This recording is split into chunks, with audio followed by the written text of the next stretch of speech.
What is going on, everybody? Welcome to another episode of the Gamer Podcast. I am Antonius the Gamer, once again joined by my co-hosts, Mikkel Smith and Super SSS Rank. We are back with another episode for everybody, and we're not going to waste any time. We're going to get right into it. Mortal Kombat 1 is still fighting for its life, still dropping trailers, still releasing characters, and we finally got an Ermac trailer. The character that we thought we would have gotten a couple months ago, seeing how he's already have done in the story, had cutscenes, had fighting abilities, and yada yada yada. But now we finally got him. Clearly, Ed Boon listened to fan feedback. He has a mask. He doesn't look like whatever that was initially during the game, and he's looking more like traditional Ermac. So I want to ask you guys, what are your thoughts? Oh, and let's not forget that they also revealed Movado as a cameo. It's too late. Before you say it's too late for the game, what do you think about Ermac? I think the best Ermac is in 10. 10 and 11. 10 and 11. Those are the best Ermacs. No, Ermac wasn't in 11. He wasn't in 11. Oh, he wasn't in 11? No, I'm sorry. 10 and 9. Okay. Those are the best Ermacs. So I for me, and then design wise as well. So it's like those things to me play into the character, because you can't separate how the character looks in a fighting game. All of those things are conjoined. You can't. It's like not being born with eyes or an organ or an arm. You know there's something wrong. You have to look aesthetically pleasing. And this Ermac, compared to the one that looked in 11, that was in the crypt, that was dead. Y'all, I'm baffled. Y'all could just give us that guy. You know, right. Add a little bit of Mortal Kombat 1 magic to him and have to call it a day. You could have made him look like the original, but not the original. Give him the shredder piece. You know, give him something different. Give him the Shadow Ninja from Jackie Chan. You know, one of those guys, and then call him Ermac. You know, but I think how he plays, it's like it's okay. So what's the difference between him and Quan Chi? They almost kind of look similar as far as the portal opening, the stand user. You don't think so? Well, with the Cthulhu portals, man? I think they did a good job making them stand out enough in the terms of like he's kind of like, if anything, to be honest, he's kind of like Kenshi on steroids, right? Because Kenshi fights with like the spirit of his ancestors with like his little sword stand. It's like Ermac. It's like, here's multiple spectrals that I could use. One to hold you up. One to like it's. Again, like I said in the group chat, is giving very much noob Cybot, but on like a more unique level, like with like a spirit clone technique almost. That's what I got from it. Yeah, they definitely they built off the whole Legion fighting style, because I remember it kind of reminds me of God of War 3, when after you stole the claws of Hades, like if you leveled up your weapon, you were able to summon different souls in your combos, like a symbol, like a spirit of a Manticore or a spirit of a Cyclops and things of that nature. And remember, like I said, that's been Ermac's whole thing. We are just a legion. And, I think many times, he was always just the soul lift guy with like basically like Shang Tsung, but more like soul power versus let me take your moves and your abilities type of thing. But I do feel like, the aesthetic of his fighting style is much better than it ever has been. I agree. Because I remember, like, yes, 9 and 10, he was good. Yeah, he played like traditional Ermac.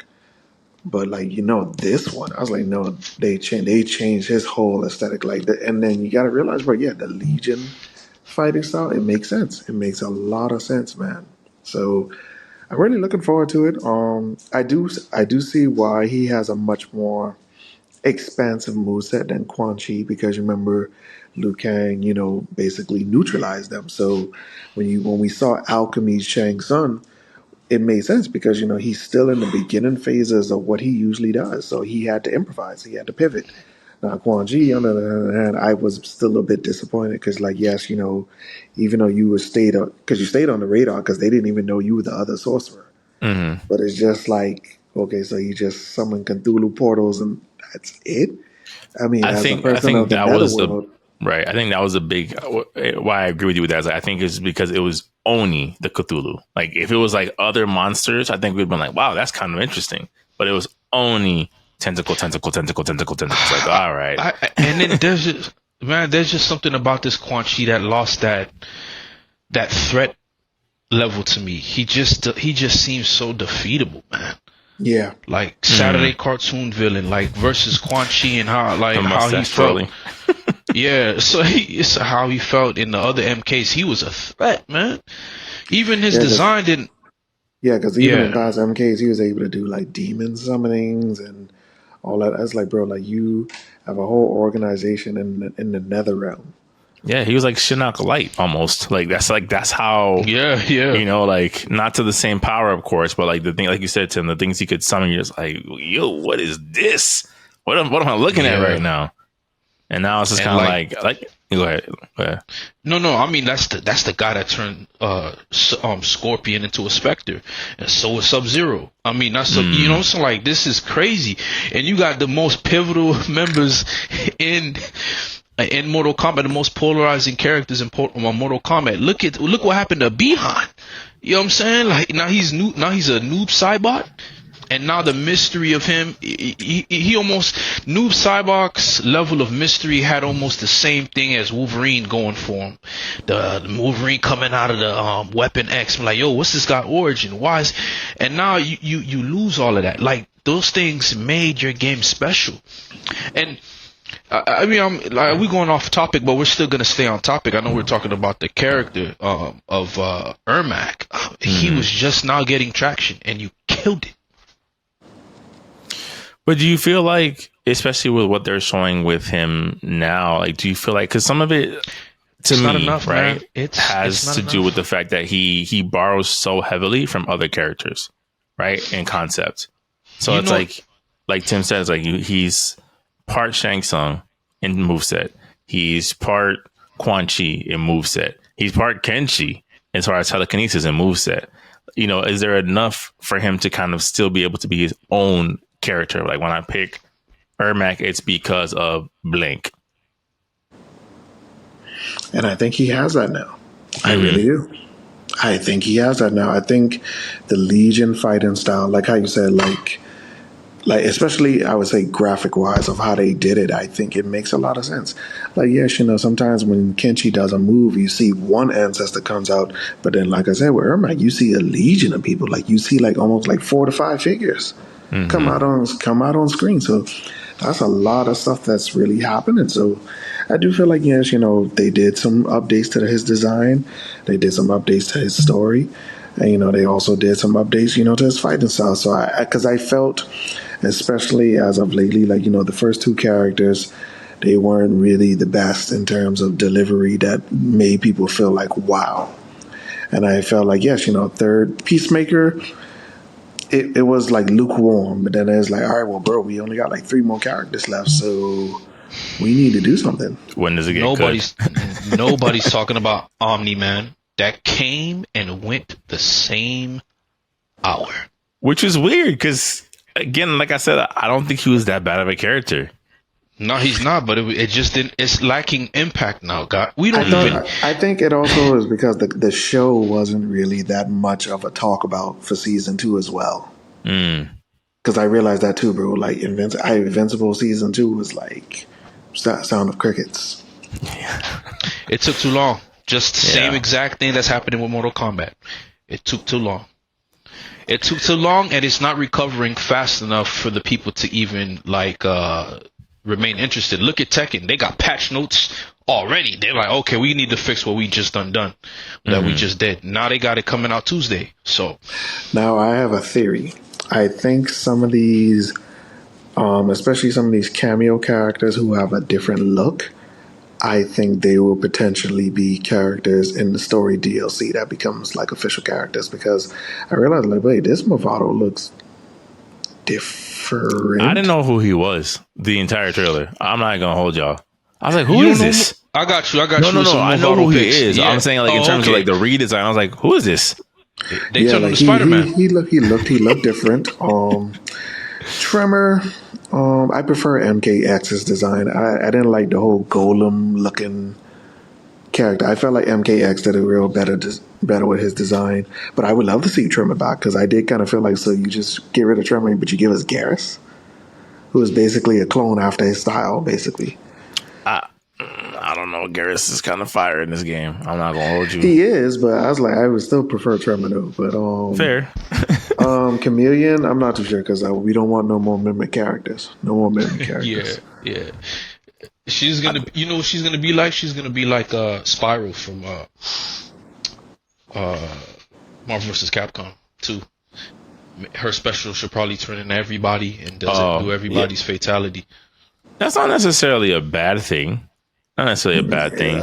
It's not attractive, right? You see, like it's not. It's like, I think they could. The best thing they could do with her is they would have to, if they decide to make her playable, is to try to do like an expansion on that race, right? Of like, here's why, kind of like with anything, all these other creatures, like here's why the female reptiles are able to do whatever it is that she could do. Not only can they copy techniques, but they can blink, whatever that may be.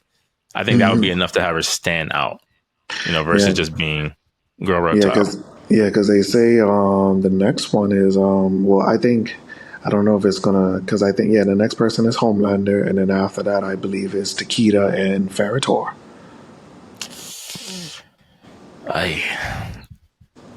That's Ferritor's coming back? Cameo. Yeah. Oh, okay. Yeah, they turned Movado into Spider-Man with jacket, like. They call him Dante I mean, well, bro, there's no Cabal. Call him Dante. But there's no Cabal in this universe, man. Remember, that was the whole reason how he got those hook swords. He defeated Cabal one time, so it's like, well, I do feel like he is going to become a character because remember, Kenshi mentioned he's part of the Red Dragon, so maybe like, oh, Kenshi went on a mission and went AWOL. So I do feel the Red Dragon is coming in some form. Okay. So I guess final thoughts on this is, with the exception of Jory, we mostly enjoy this new Ermac, but we're all kind of on an 8. Okay, we're all kind of on the same page of like, this is not enough to like really start turning the game around just yet. No, it's listen, you guys we just had 3 characters drop. It's nothing. It's done. Everybody went crazy for a little bit for John Cena. Then we dropped Omni-Man. This should have been the magna cum laude of guest characters, but it's not even being felt. It's not even being echoed. Nah, but you remember what I said, bro? Namco last console cycle, bro. They hit the pinnacle in terms of guest characters, bro. So I said it myself. We said it like, who can really top that? Mm-hmm. Like, yes, they fit in this. They fit in this universe, of course, for obvious reasons. But then, it's basically, you already know, Omni-Man, Homelander was just templates from leftovers from Injustice. Okay. Mm-hmm. Okay. I'm gonna say this for Tekken. It's not over yet. They actually have a lot of guest characters going for them. If they drop Tifa, rap. If they drop Baki, rap.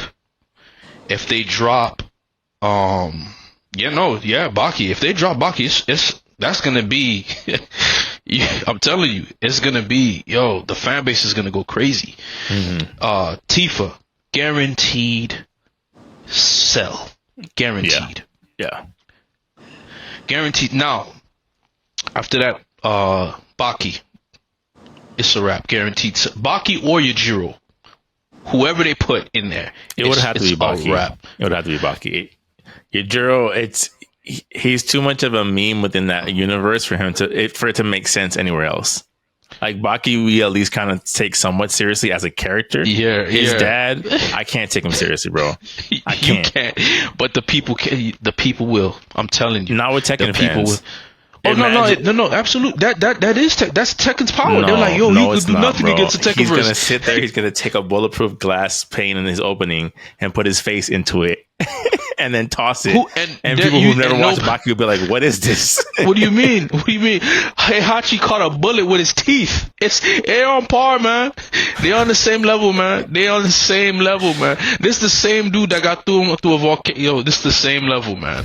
Heihachi Mishima is dead. A Jack 5 blew up in his face. We saw it with our eyes, bro. Yo, it's on the same level.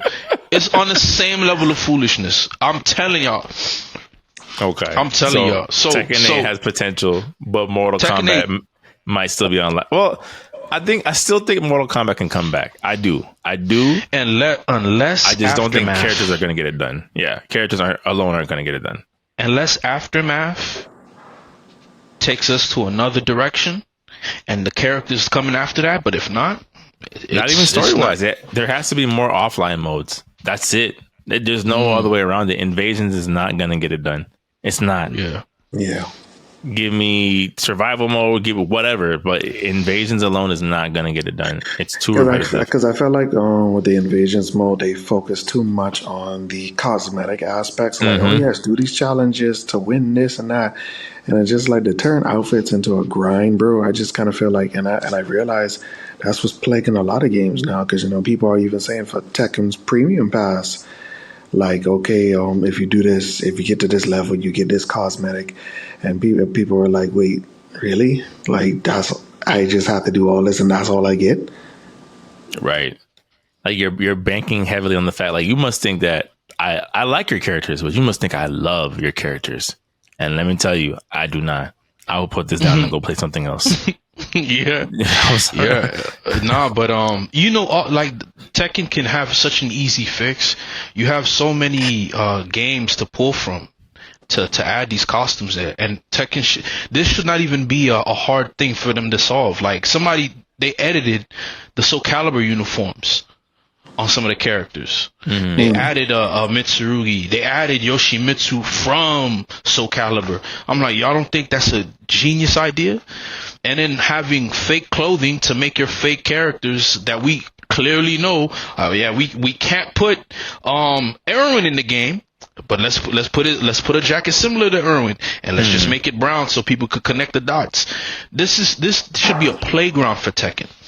If you guys are going to charge the season pass, make the costumes worth it. And you guys, nobody will complain. I guarantee you nobody will complain. They'll be like, you know what? They'll probably have their small gripes, but everybody else will be like, yeah, man, I spent this much money on Tekken, but hey, man, they gave me what I wanted. But I think Tekken, and then we'll move on. I think Tekken is just not used to being in first place out of the big three. Like normally it's been, Mortal Kombat has had the baton for a couple of years now. Let's just be honest. They've been running in first place for a while. This needs to be a short. Street Fighter has had its moments, especially for as much as I complain about the Street Fighter 4 era, those costumes were fire. I'll greatest say, costumes ever. Yeah, they were fire. Greatest costumes. I hated seeing a new trailer pack for them. I was like, but it does look pretty good. I gotta say, So greatest I think costumes. Now that Tekken is like critically acclaimed, selling well, better well received on launch compared to its contemporaries. I don't think they know what to do now that the spotlight's on them. Like that, those lights are bright in that way of like, y'all did what with the patch? Huh?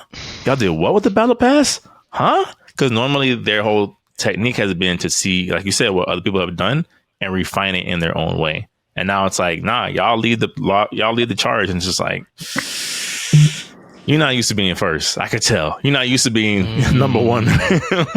This ain't.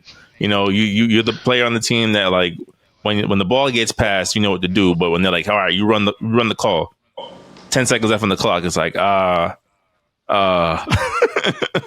man, that's actually a very good point. Wow. Do I drive? Do I pull up? do you pull up? Oh yeah, man, that's good. That's a good point, man. Keeping it moving forward with long running franchises and being able to cash in on the power of your IP. Ubisoft made some announcements this past week in regards to their Star Wars game that's coming out. And like clockwork, Star Wars Outlaws will have a gold edition and a ultimate edition. Now, we spoke about this briefly in the group chat, and I was just confused and in complete shock of like, I don't understand how you as a company with technically a brand new IP. Yes, it's a Star Wars IP, but it's still technically a brand new IP. But like, here is basically a collector's edition for this game that we don't even know people like yet. They've only shown one gameplay trailer. Drop the ether beat, please. Drop the ether beat, please. Drop it. Drop the ether beat because I'm about to go in. Drop the ether beat, dog. Go ahead, bro. We'll clear the runway. You good? Okay. Number one, you cancel 1313, right? Which doesn't. Okay, you cancel 1313. This game doesn't even eclipse and convey the level of emotion that 1313 did, and it had no Jedi's present. We're on Coruscant. Second, why didn't you just allocate all these resources to Jedi Fallen Order? Don't you think that would have made the game a lot more interesting with the hub world? Well, remember, it will be Fallen Order is EA. And this is okay. This is Ubisoft, yeah. But still, because you remember EA had the Star Wars license for a while, so then now they're extending it to like other companies. So this is Ubisoft's first crack. Yeah. At it. And guess what? It's a wrap. Because I don't want to play as you, homie. I don't. I don't care that your robot droid from the Clone Wars that we didn't see, that didn't make it into the movie version, has a jacket on. I don't care about that. I don't care about. Joy, you mean to tell me you don't care about a ragtag group of misfits and a mascot character coming together to save the world in the way that only they can? Oh, Say no, it ain't so. because I played Guardians of the Galaxy, and that world is 20 times interesting than this world. Listen, Star Wars with no Jedi, close it. You think I care about no smug? I'd rather see Battlestar Galactica, because you're not giving me anything that makes the world, unless I'm playing as Jango Fett or a Mandalorian. You don't have my interest. I've seen this before. You forced Han Solo down my neck with the movie. Mm-hmm. The prequel that we did not need. Mm-hmm. Now you're forcing me to play a game, not a movie, a game where I'm this same character that I've seen 1,000 times in another video game. You know, the character's not interesting. The character's not even polarizing to me. So when she pulls off these hat tricks, I'm just going to be like, Ellie would have did it better. Okay. You know what I'm saying? So for me, this right here, this game, it's not going to do it. You could have easily just not even... there's so much more interesting things that Ubisoft could have done. Like...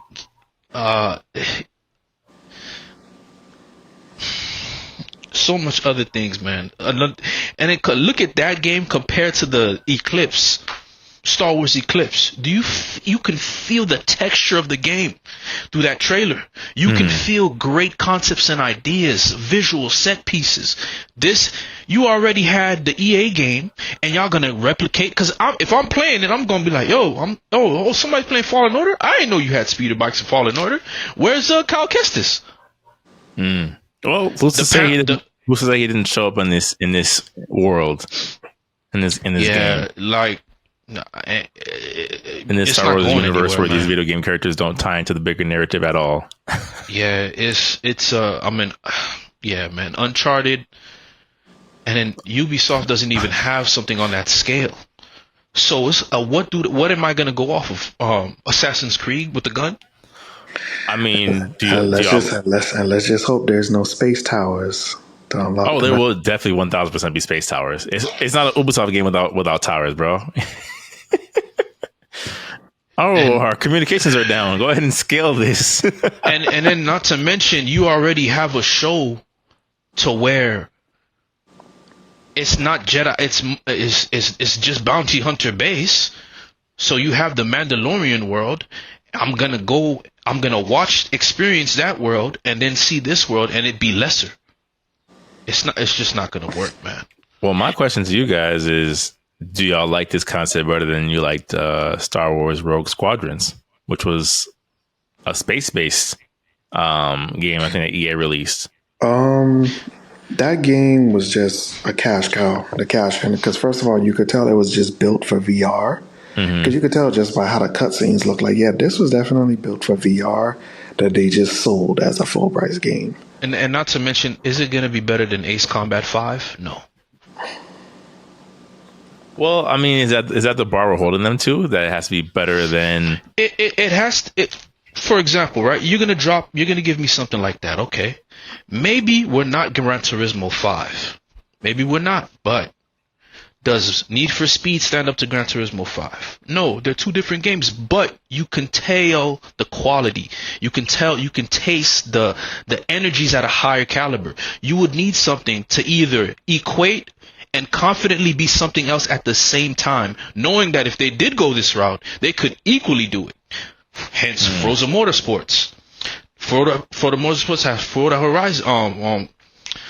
Forza Horizon, which is a more loose Need for Speed-esque, but you get to get your own stages where you can actually drive on the side of a ship. You can have a Hot Wheels racetrack, but you know these guys are fully capable of going that route enough to make it. They follow the rules and then break them out. I would be invested in a game to where I'm like, yo, this Star Wars game is hit a little different. It's not just no flight simulator. This is actual space combat. It's giving itself an identity. Now this is the standard of space combat. I didn't get that at all. You don't get that at all. Okay. You know, that's what I'm saying. It's off of how you present your game. If I'm going to, for example, even though I think it's a little late, at least Marvel with that hero-based game did something that's actually pretty interesting. right actual team combat and your live Actual service game. team combat in your live service game. All right, bravo. I'm not buying it, but it's in a step in the right direction. Yeah. If my son wanted it, I wouldn't mind buying it for him. Why? Because hey, it's actually a decent game. You feel me? A pretty decent looking game. So with this Star Wars game, man, it's just not cutting it. It just doesn't even have the punch. And if these are the same, if Ubisoft, right, Ubisoft is not the Ubisoft we knew, guys. It's done. Clearly. This is a different entity, different being. These are the people that dropped the ball with Mass Effect. Mass Effect. I'm not going to get that level of writing out of the Star Wars game. It's going to be something that could have been featured on UPN or CW. That's how I feel. It's gonna feel like the CW, melodramatic, and then a lack of. You can tell where the budget went sideways because we couldn't shoot Clark Kent going 16,000 miles an hour, so we had to use all this budget for this last moment for the episode. You know what I'm saying? Entire season budget. Okay. I just don't care about that world. Yeah, and personally, this goes back to a previous conversation. I do feel like Star Wars is being maxed out. Like the time periods that they're using, it's going to show you, man, that the story has too much fatigue already, man. Because first of all, the sequel trilogy, that was pushing it to the point where it was just basically a remix of the original trilogy. A group of bandits come together to take down the Empire in the first episode. Oh, the second episode, now they're on a run from a forest planet to an icy-looking planet. Oh, it's not really ice, it's salt. Oh, but then here comes Imperial walkers blowing us to hell. Oh, then the last episode, yes, where it's the big anticlimactic fight with the Emperor. Mm-hmm. It was just a remix. It was just a remix. And Tim, like I said, no, keep going. And like I said, I appreciated Fallen Order because Fallen Order was making connections with Clone Wars, Rebels, and even Bad Batch. There's some subtle hints here to there. So I appreciate, this stuff is introducing canon material. But then, okay, all right, so you said, I think they said this particular story that the timeline is between Empire Strikes Back and Return of the Jedi. Okay, cool. But last time I checked, wasn't that almost 3 months? Yeah, it wasn't that long of a period of time. So it's what is the big focus about this time period that's going to make sense? And then, like George said, 1313 was something everybody was looking forward to. Even the original team who left Uncharted, their game, people was looking forward to that, and it got canceled. So now we're seeing two cancellations of two games that we were highly anticipated, and now we got this third render spiritual successor that I don't think really people really care about. Like, we only saw one gameplay trailer, and it's been months since then, but then you want to justify a whole price, and then when you look at the aesthetics of what's in the collection, like, bro, this is all just cosmetic stuff, bro. Yeah. Cosmetic stuff and a minor weapon here and there. It's like, but you're charging almost an extra $40 to $50 for that. Well, I think one of the editions was like $110, something like that, something crazy for, again, what is technically a new IP. Right, it's under the Star Wars umbrella. This is an unproven character. This is an unproven game. This is an unproven concept. It's just Star Wars. No, it is a proven concept. It's proven to not work, guys. Listen. Tim, you know what's so crazy about those trilogies? They all had something in it to where the story could have been phenomenal. The foreshadowing, they botched it. Like, they had so many things working for it. Who's this chrome armored female stormtrooper, and why is she such a problem? Who is this stormtrooper that's secretly force sensitive? Could a stormtrooper, a Jedi? We ain't never seen that before. You had so many, and Poe, why is Poe Dameron so well respected? What is it that he can do? Is he force sensitive as well? That would have been an interesting direction to take it. Mm-hmm. A Jedi pilot. A Jedi pilot. And now, because he's more inclined to being a pilot, he has better foresight than most Jedi. He may not be, he's the first Jedi to use a blaster and use the Force with it. There's so many things they could have did, but y'all want to turn Kaguya Palpatine using the Chidori from the ground, y'all boys. I was so baffled. And then they don't even mention these elements in the Force. So there's Force Resurrection now, Force Thermal Frost, right. Force Defrost now, Force Mary Poppins. I sent that to Aunt. I said, yo, Aunt, you're not going to believe this. I sent Aunt the clip through the theater. I canceled my ticket to get back into the theater just so I could record that happening. Force FaceTime. Oh, yeah. Oh my God! Mm-hmm. Yeah. Force projection, shadow clone projection. Shadow clone jutsu. Bro, not just projection. Force like materialization. I thought he was there. I thought Luke was there the whole time. Nope. Had a whole lightsaber battle and everything. Oh, just kidding. It's just the Force. What? Yeah, off-world, by the way. Off-world, yes. Off-world. I'm like, yo, I didn't know you were the pervy sage. I didn't know you had this level of sage ability in you. I didn't know. Right. That you and Leia were this strong. Would have been dope if you had shown so y'all just skills. So you send Goku, and so you the first Hokage and the second Hokage. It went nowhere, man. Mm-hmm. It went nowhere. Mm-hmm. And this is exactly what's going to happen with Outlaws. It's going to go nowhere. Why? Because you already had, listen, because the direction that I feel like Star Wars needs to do a new storyline. The Vader timeline needs to be canned. Going back to what Tim said. Listen, Star Wars, the most interesting era of Star Wars is not the Skywalker saga. It's either the Old Republic, yes, where the Sith Lords were there before. You could even got into the era before the Rule of Two. That was mayhem. Then you had the Mandalorians at the same time. See, all of the most important warrior classes in Star Wars no longer exist. So what do we have? Dawson's Creek Star Wars. Mm-hmm. now from Dawson's Creek Star Wars to more Dawson's Creek Star Wars. End it. Create something new. Make it fast forward. Now there's more Jedi populating, and then create a new threat other than the evil version of Star Wars, evil version of a Jedi. Create a rogue gallery for these guys. The Star Wars suffers because it has no variety. Naruto, had they been smart, would have Naruto could have turned into something crazy. Now, hey, we've seen Samurai. Samurai plays different. And hey, what happens if they have a Spartan or a knight or a Celtic warrior?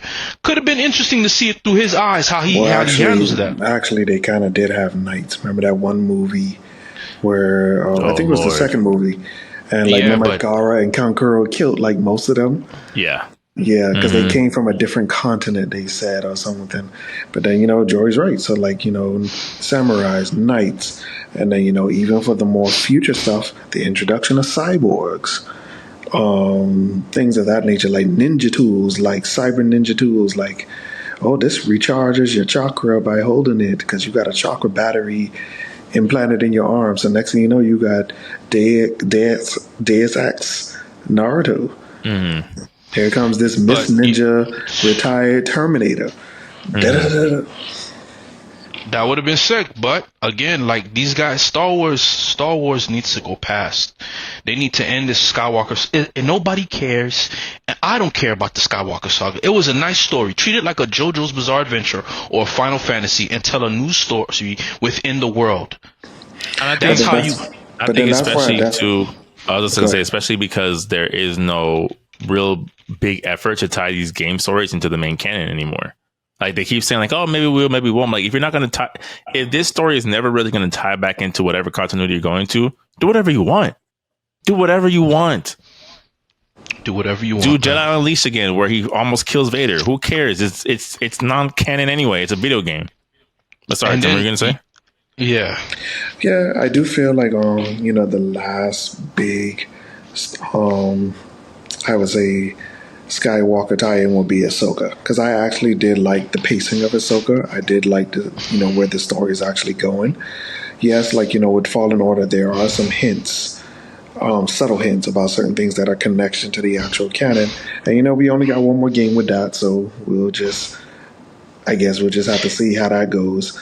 And but I do agree with Joy. Like it's time to choose different time periods. Mm-hmm. But I do feel like, it's just like how Hollywood, everybody's so comfortable with reboots, remakes, spiritual successes, but not really spiritual successes. It's just copycat. Yeah. And I guess just to tie it back all into Outlaws, I just, like Jory said initially, I just don't see what it is about this game that stands out. You know what I'm saying? Like, I don't. Besides the price, like I don't like. What about this game? Especially again, like Jory said, is like it's not like you're doing something a completely different take. We've seen multiple sci-fi video games. Why should I pick up this one other than it being Star Wars? The least interesting world out of all places, another canyon desert. I played 160 hours of Jedi Survivor, where now I'm forced to play a game similar to that with a similar palette. It's not gonna work. But then, but then it also goes back to what I said, bro. We're also being aged out, because you're saying these games. Some of these kids have never even heard about that, because you got to realize there's a generation of Disney Star Wars kids now. So this is appealing to them. So basically, it could be their Star Wars Uncharted. Yeah. Like what Uncharted did for us is what this could be for them. Yeah, and and I think there is a balance to that. I'm gonna rebuttal that, but not. Yeah, I'm gonna rebuttal that, not because I like super disagree with you, Tim, but I think because there are other games that are already better than that game. From what time period? It's not that far. Like you can play when did Guardians of the Galaxy drop? I was like probably like 2 to 3 years. 2 to 3 years ago. Yeah. So those games, you won't be able to tell the difference. They're like that close, and if that doesn't have a graphical leap, the mechanisms of that Respawn game is going to be 20 times better than this one. People are going to just keep saying, hey, no, play this. Guardians of the Galaxy is better. The kid's going to find it. The thing is now, there's kids that are younger than us that are just as enthusiastic about Sonic Adventure Battle than we were. Just as enthusiastic about Dragon Ball Z, then exactly like how we was. The only thing is they probably don't feel the effect, but they, in their mind, they're like, no, I don't see Goku beating, I don't see Saitama beating Goku. I'm like, what? I'm hearing this argument from kids. You know what I'm saying? So the same effect, it's like, it's no longer, the media no longer just disappears and we're forced to now adopt what's in front of us. If this game gets a bad score, these kids are not going to play it. They're going to be like, no, this game got what, on Metacritic? I'm not playing this. And just like that. Just like that. That's a good perspective as far as like, where do we draw the line of, before, like, video games is very much our era, right? Even though there's the era of Atari and Pong, all these things like that, the era of investing into a game for more than a couple of hours came up during our upbringing, right? So now that we're the adults with the quote unquote buying power, it's whose wallet gets dictated to the most, right? Who do you try to appeal to the most now from a company's perspective of like, do I try to attract the kids? Is there anything I could do to pull them away from Fortnite? Or do I still try to kind of appeal to the millennials, maybe older Gen Zs who kind of grew up on this era of, hey, you're going to play this game for the next 30 to 40 hours? Just make the game. Same rules that they used in the 90s apply. Those adults when they made it. They don't apply. They don't? Mm-mm. Why? Because to even get remotely to the effect of what you can do with Fortnite today, all of us would have had to have a sleepover. Multiple sleepovers. Fortnite is not the idea. Fortnite is not a real idea. It's not a real world. Here's why I say that. It's a real world in the sense of Fortnite being a success for what it is, but it's not the standard. It's an anomaly. That's something happens once in a blue moon. That's like you being born during the eclipse. It's not. No other gaming companies can't strive for that. I guarantee you, Coke probably sells more than Toyota. But see, the thing is... But it's just Coke. But the reason why it's different, though, is because, again, you're right. Fortnite is an anomaly, right? It's a one of one. And if not one of one, maybe one of three. But my whole thing is you can't approach games the same way because, again, in our era, Fortnite didn't exist. It didn't exist. There was no Fortnite to draw... Let's just say the three of us, right? I'm into Smash Brothers. Tim's into Smash Brothers. You happen to be into Fortnite, Jory. There was none of that to really divert you away from playing Smash Brothers with us. You get what I'm saying? Like, I remember at sleepovers or even having games at my house. My sister don't play video games like that. But she'd be like, oh, I like Jigglypuff or I like whatever this character is. Let me see how this plays, right? Because there's nothing else to really pull her attention or grab her curiosity other than what's in front of her. Versus nowadays, these kids, they have the internet at their fingertips. There's mobile games that they could play that are more interesting than some of these games we're getting on release. It's you can't just say just make the game because the game can mean anything to this generation. They weren't raised with that singular mindset of like, I know Jory just got Dragon's Dogma 2. I don't have the allowance for it. I'm gonna call him every day after school to ask him how the game is. That doesn't exist anymore. So that's what I'm saying. Like, I think it's hard to figure out what they're angling towards because the market is different. The consumer market is different. Let me say, you do have to actively compete with these other companies. That's why, like I've always said, like I don't understand the push for live service as much because there's only so many hours in a day.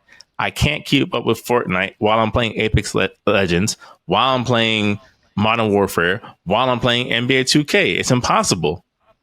You know what I'm saying? Like this is not possible. So when they're like, we're launching a live service, like who's your audience? The kids are playing Fortnite and the adults are playing Helldivers. I don't know what to tell you. Yeah, and you see, Helldivers is a beautiful song.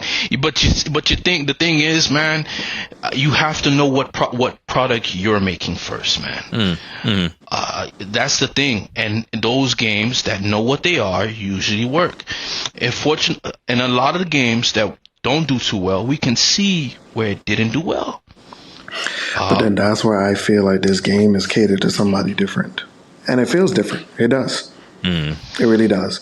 Because I kind of feel like, there are certain products out there that you feel it does connect with a certain audience. Just like how you said with the Star Wars Eclipse game, I felt that, like, the imagery that they chose. I felt like I just saw like a trailer from Interstellar, the prequel or something like that. Like, it was just so captivating. But you could tell this is it was for a particular audience which resonates with me. They Now, there's canceled other it? stuff. It does feel more catered. I wouldn't say catered down. It's in a different direction. So I think that is the balancing factor of this. Like, yes, bro, they're using Star Wars to cater to other kids. Like, because even my nephew watches like Young Jedi's and all that other stuff, and like, so when he sees like certain episodes of Clone Wars, he's able to like recognize it in a sense. Like, especially like when Ahsoka was with the Young Jedi and stuff like that. So like, there are some factors. Like, yes, bro, they're trying to open up this fan base to other people because, yeah, they realize they're making bank off it now, especially under the Disney umbrella, and they're trying to bank off all these properties, bro. Like, look at Disney. Like, Disney revived Predator with one reboot ish, and it did pretty good. So now they're trying to get deep into that universe. Okay. Any closing thoughts before we move on? Any closing thoughts? Yeah. Did they cancel Eclipse?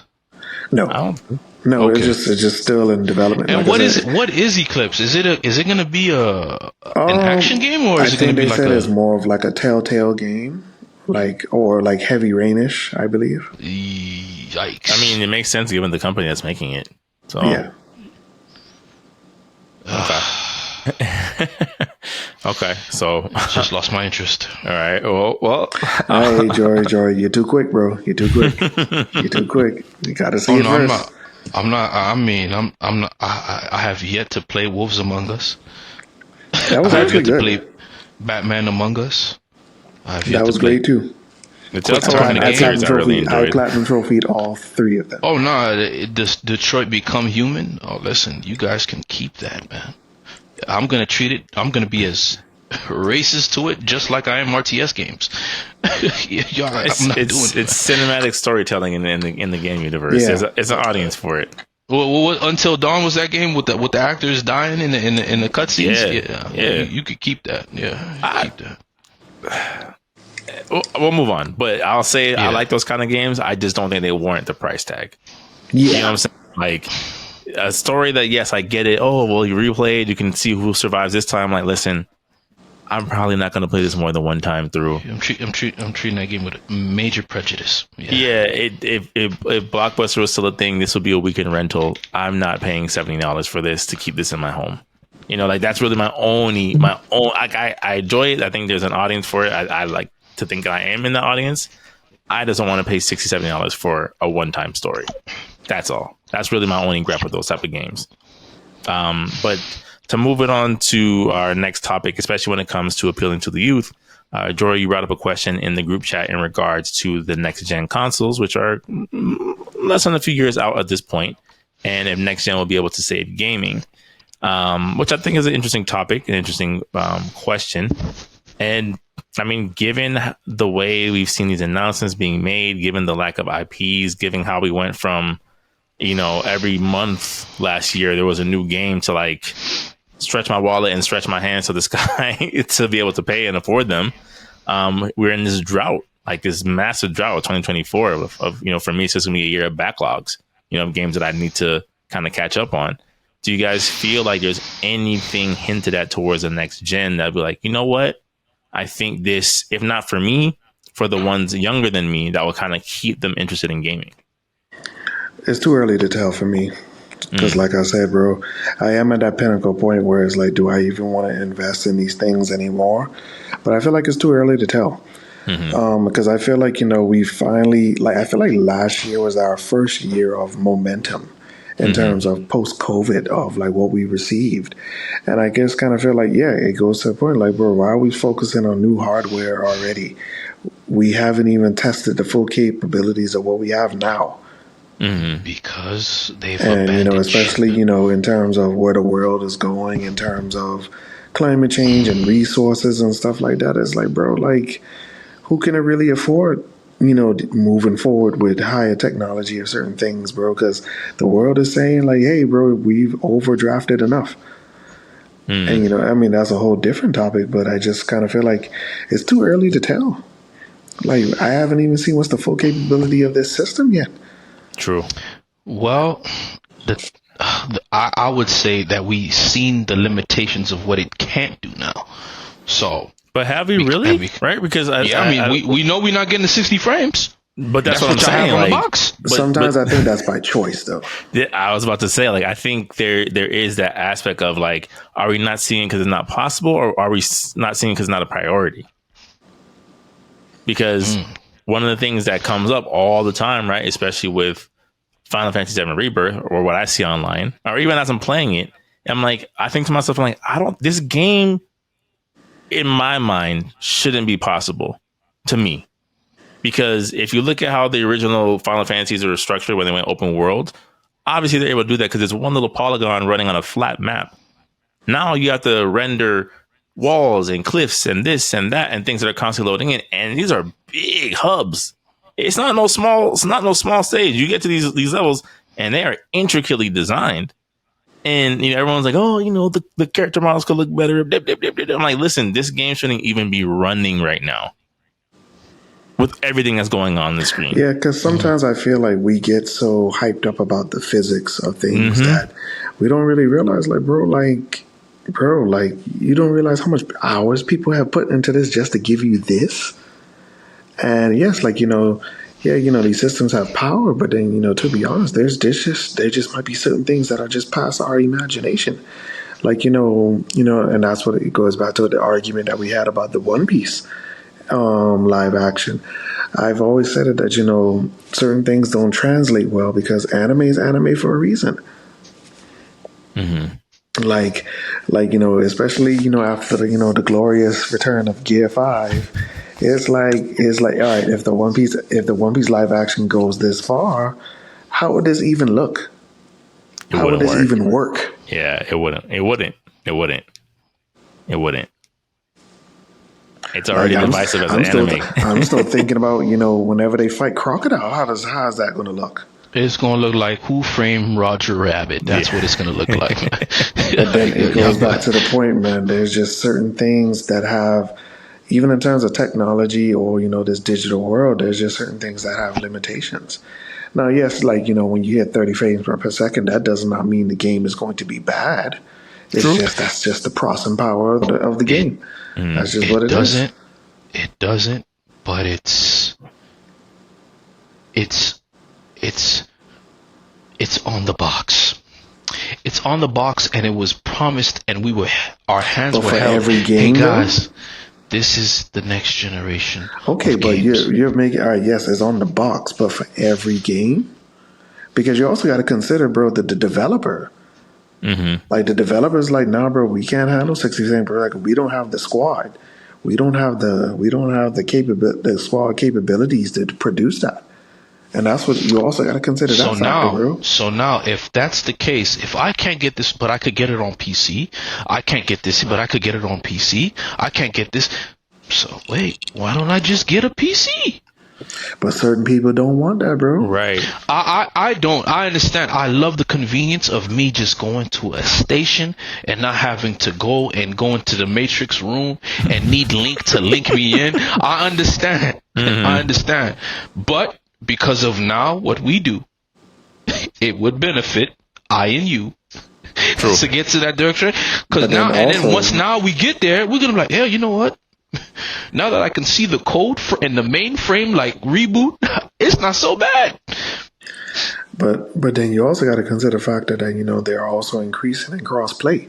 So those worlds, especially in the ports where they, you know, where certain people where it matters, or like online play or whatever, you're interacting with those people. So it's kind of like, well, does that really even matter now these days? What? As they're combining ecosystems, it does really because one ecosystem has a higher frame of motion than the other ecosystem. So now, I'm not going to play with this guy because his internet is going to be basically how the internet used to be for us.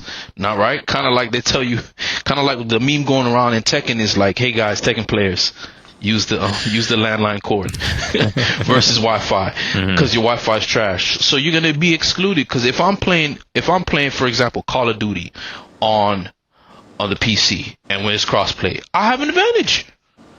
You gonna be moving at molasses speed, and not to mention I have a mouse and keyboard at 120 frames per second.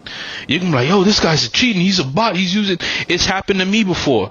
We've dealt with people like that on Gears of War, which plays at 120 frames per second. Gears of War, I'm moving fast, and because I have an OLED TV, these guys don't stand a chance. I could tell when they're on, when they have a lower frame rate, and I just text them, hey man, you feel me?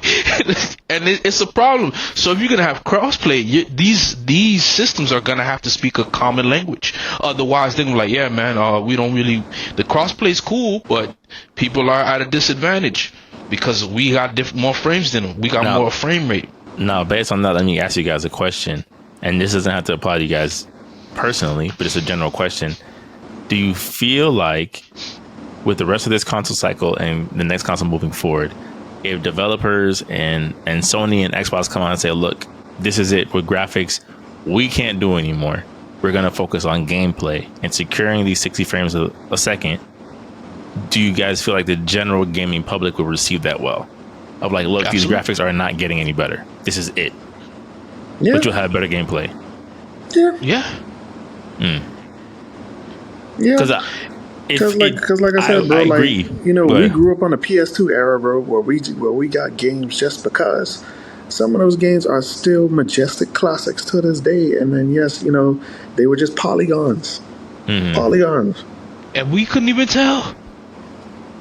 We did not. We did not care. We did not care. It was just the gameplay and story was so delivering.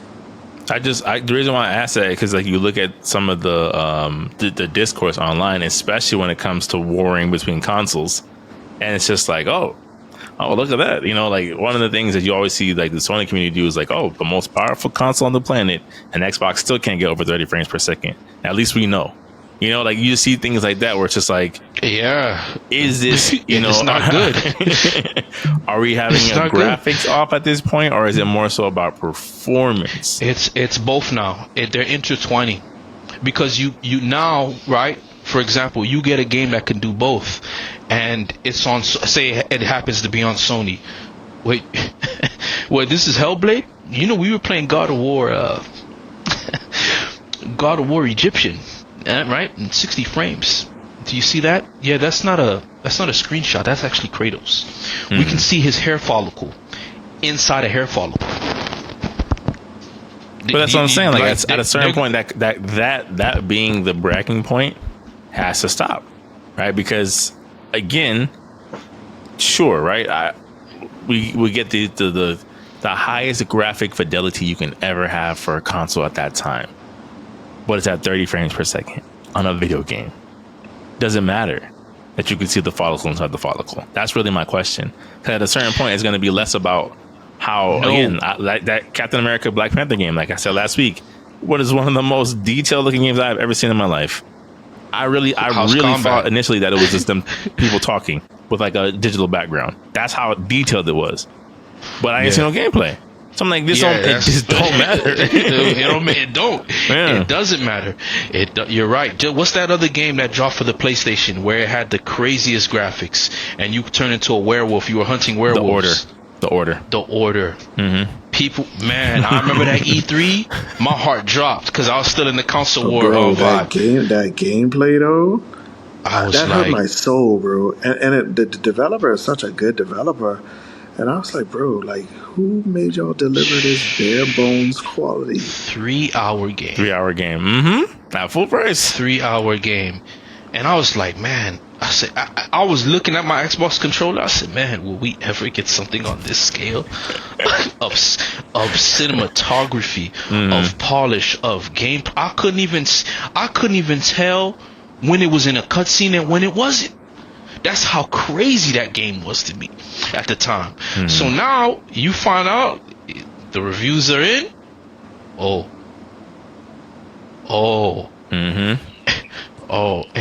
Somebody said I pressed start, the game was over.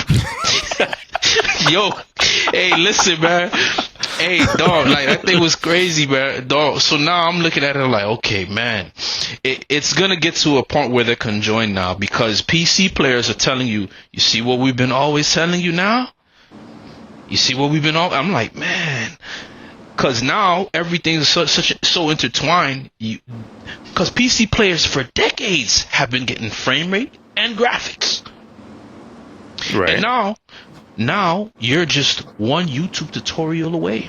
It's not as hard. They're like, yo, what are you talking about? I got people that play on PC. They're like, yo, listen, I'm here. I can show you how to get the graphics. I'm like, you don't have to worry about that menu. Go here, here, and here, and play with this, and then boom, you're good. Somebody's already working for it.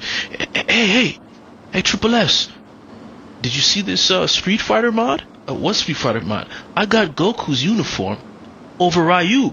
Man, you mean to tell me this isn't in the game? No, I made it. Perks about being PC. Mm-hmm. Skyrim.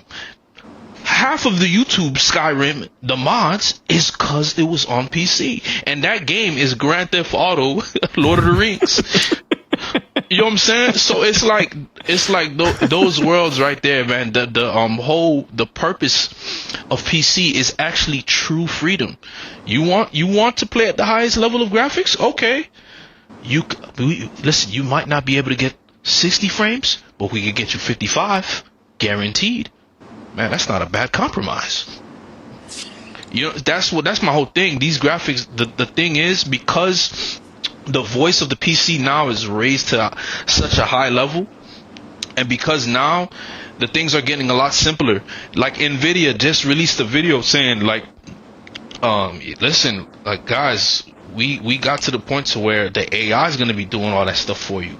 It's going to be our version of ChatGPT for our game. And people are the dev people saying that they seen this. They said, yo, it actually works. So now PC's making evolutions on top of evolutions to where now the things that the consoles can't do, people are explaining, like, yo, how did you get your game to look that good? Oh, PC. How did you get your game to look that good and run that way? Well, you got a PC. I don't know. But a household is not going to buy a PC. That's what I'm for saying. 3 to 4 kids, bro. Like, that's what I'm saying. I think the bar is too unreasonable at this point. Yeah. That's a good example. Yeah. Okay, that's a good rebuttal. It's not cost efficient, and that's where the consoles realize where we have the advantage. Because, like, bro, a PC is almost like investing into a car, bro. Like, you need this, you need that. For these updates, you need this, you need that, bro. Like, that stuff is one-time fee, bro. One-time fee, though. Nah, bro, because like even at my adult age, I dread the fact of having to buy another controller. Yeah, because there's so many things. I was like, nah, bro, I got so many other things to buy. Like, yeah, and then imagine again, to Tim's point, right? Sure, there is that pain, right? When the nephew comes over, the godson comes over, the little child comes over, and you can't find your controller, and all of a sudden you see it swirling around the toilet bowl. You're like, oh my gosh, my heart. It's a little different if it's a laptop. At that point, you know, milk box. Kid gotta go. There's not enough sorries in the world at that point. Oh, you know, he's just so mischievous. No, he has to go. He has to no. That chlorophyll gonna hit different. Get your affairs in order. He'll be alive, but you will not be seeing him again. He's gone. 90s Harrison Ford movie Knife Fight. Yes, he's being raised by his Caribbean cousin because he is out of here now. I cannot see him step foot in America. I don't know what I'll do. Okay. So you guys got me there. Yeah, because I get it, bro. Like, yes, you know, there are certain things the PC offers that you can't get on consoles, and there's a purpose for that. But then there's also a purpose for these consoles and how they operate within. So they're gonna abandon ship. They're gonna turn here's what I think is gonna happen for Xbox. Sony's already planning to release their PlayStation 5 Pro. If they were still interested in making this generation work, they would have not released the PS5 Pro, because now you could just save towards why am I gonna waste money? We're fully capable. This system is fully capable. But no, You know, the frame rates is a problem. The company realizes this and they say, okay, we got a better box. This PS5 that you're gonna get, don't worry, A B C D E F G. You guys can get the actual PS5 for a cheaper price, and people are gonna be like, well, you know, that PS5 is actually not that bad. Okay, I won't. You know, it back to you said it's you know, it's feasible. It's a circular conversation because it goes back to what Tim said earlier. It still depends on the developer, right? Because it doesn't matter how powerful the console is if the developer won't make it. It don't matter. Yeah, and then, bro, and I also think it's like, you know, yes, you're talking about more hardware, but then it still goes back to the fact, well, bro, what games? Because you know we're focused about games, bro. Like, because you know, yeah, like no, they're abandoning shit, man. They're focusing all their resources now to that next console. But that doesn't make sense. It doesn't make sense because it's like we've barely reached a pinnacle point in this cycle to warrant moving on already. Because, like, yes, bro, like if there was a you know, what's some things called state of play, and you're telling me you're already moving on, I would look at you crazy. I will sell this system tomorrow. No, they're gonna still make games for the PlayStation 5, but no, the PlayStation 5 will be there, and then after that, the newer systems will be there, and I think that'll give them time to be able to do, you know. No, bro. I don't feel like I really don't feel. But it's coming. They're coming though. A Pro is okay. But like in terms of like next like numbered hardware, no. No.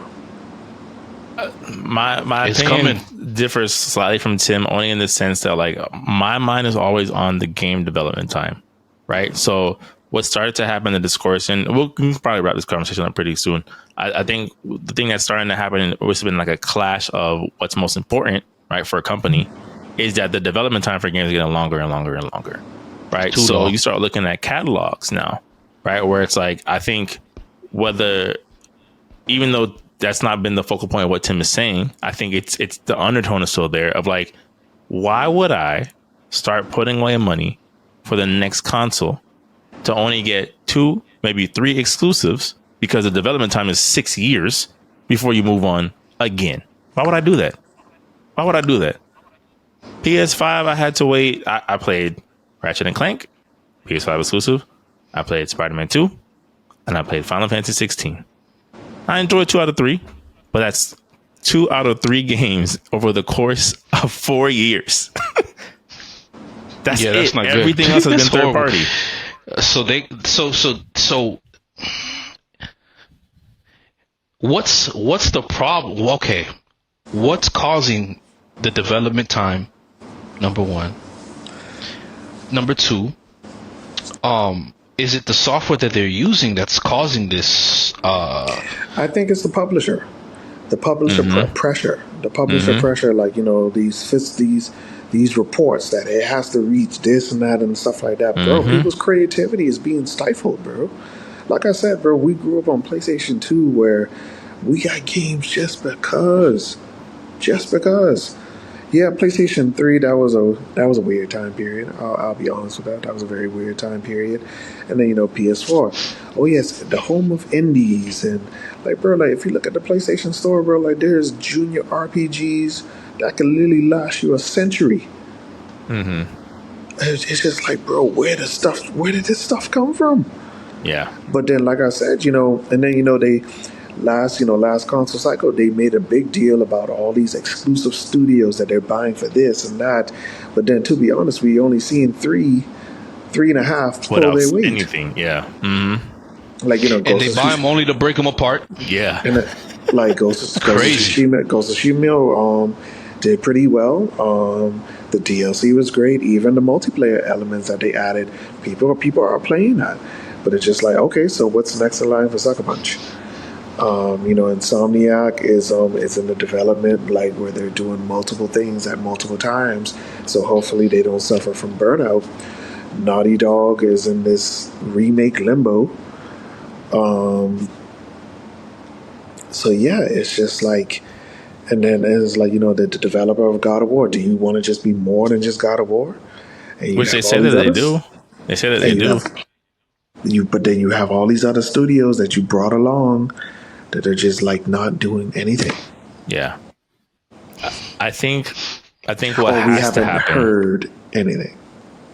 I think what has to happen, and this is maybe just my naivete of not knowing the intricacies of the industry. I think what has to happen is they have to, and I mean the publishers have to get away from the idea of we're going to make this quote unquote dense video game that will then warrant these uptick in pricing. It's over for that. There's no way you can justify multiple releases a year of being $70 as a starting point now. Right. I think if we're being honest, like I think what kind of meets a happy medium, right? Yes, the developers maybe take a little bit more of a hit, quote unquote, on that regards. But you look at something like the Spider-Man Miles Morales, right? 15, maybe 20, no, not even 15, 10 to 15 hour story, not very long. Game was like $50.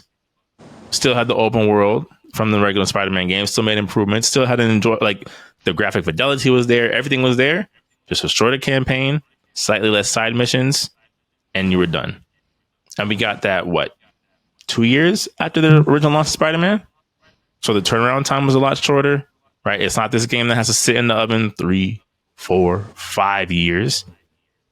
And we get a good gaming experience. And that way the output can be a little bit higher. Versus what's been happening now of like, Starfield might be the only release that the developer puts out this console cycle. And look how long it took to even get there. That's insanity. It's not even amazing. That's what I'm saying. It's not even. So again, imagine it's a 4 or 5 year development window for a game that you might not even like. You might not even like it. It's not. To me, it's like I think the overall takeaway is that I think yes, it's not an easy thing because Jory, like you said, there's still going to be the expectation on the market for it to push itself forward, both graphically and gameplay wise. But I think there's also, again, the consumer market matters more than it ever has. And we're starting to see more and more and more that like gamers do not care about how good looking this thing was if we're not having a good time. Suicide Squad is a perfect example of that. That game looks really good. It looks really, really good. Graphically, it is solid. Gameplay. But a 7-year development window for a game that everyone dropped in the first weekend is insanity. For what? That makes no sense. That's insanity. What? For what? Oh, Suicide! I don't like this. Here come Helldivers. $30 for $30. Still, bro. People having a time of their lives. The time of their lives, bro. The time of their lives. Game nights online for Helldivers 2 for $40. But it's gameplay. I know. It goes back to gameplay. Yeah. You have to. I think they have to get past this. Well, we're gonna justify it's gonna be 40 hours. Sure, 30 of those hours might be filler, but it'll be a 40-hour game. Graphics that you've never seen before. 70. You are 100% right. You want to know why? Bloodborne graphics are not that amazing. It is called the Shakespeare of the PlayStation. Bloodborne. Yeah. I haven't even played Bloodborne or beaten it. But guess what? I can get my hands on Elden Ring. And we can collectively experience that gameplay. Sekiro. Nobody had a fighting system like that. The thing with From Software, their fighting, once they introduce a new fighting system, it becomes the standard for a lot of these companies. There was no system like that. Sekiro felt as personal could be fighting. Playing that game with the man, that right there was an experience. Its graphics were decent, but it's not on the level of Ghost of Tsushima, and those games came around the same time. Yeah, and Ghost of Tsushima, to be honest with you, isn't that graphically it's not that graphically impressive if you think about it. Really, but in terms of scope and scale and what's happening, it's amazing. Gameplay, man. So, I'm gonna hit this buddy with this stance. I'm gonna get a little bit closer with that stance. Oh, he's blocking. I'm gonna parry like this. Gameplay, man. And what saved Neo, even though the story isn't amazing, the gameplay. That's the best combat I've played for it has the best combat and the most fair combat PvE wise, in my opinion. But Yeah, it is gameplay. Gameplay is gonna rule. It's gonna, because it's too much. That's more of a guarantee than you just pumping into graphics. Yeah, but it has to be It's there. more of a guarantee. Yeah, it has to be there. It has to be there. Yeah. And another reason why I feel, in terms of hardware, I would say the next numeral step up I don't think is really going to happen is fighters. Fighters have proven that, especially the big three stances, they will release one for every console generation. Like, look what happened in Street Fighter V.